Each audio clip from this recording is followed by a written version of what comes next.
and sadly the White House. We all saw his horrific redo of the Rose Garden, which he eliminated the garden and added a concrete patio with umbrellas that's aesthetically not very easy on the eyeballs.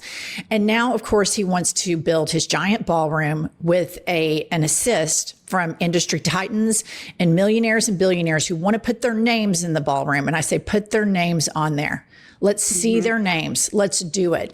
And he's tearing down history.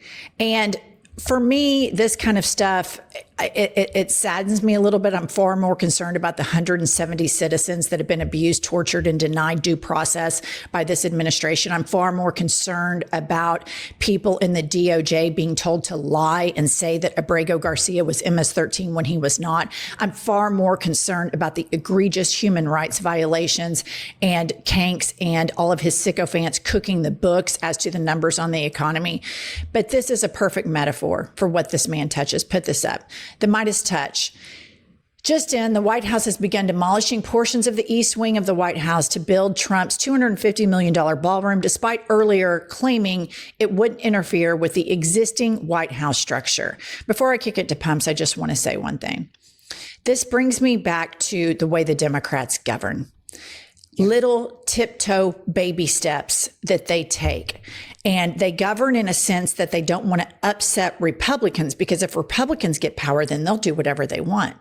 Well, when Republicans get power, you're goddamn right. They do whatever the fuck they want, and they don't give a shit what anybody thinks about it at all. And they propagandize and they lie and they pad the piggy banks of their millionaire and billionaire donors. Democrats, take a note. If we ever get power again, govern like you won, for God's sakes, because at least you're governing for good and not governing for the frail ego of a malignant, demented narcissist Kanks. You know, I saw this and it hurt me, because it just shows the absolute disdain this president and the entire administration have for the history of the United States and what it means to be in the United States. And I realize he says donors are going to fund this, but we are in the middle of a government shutdown. People are not getting paychecks, and we are fighting over health care for 15 million Americans.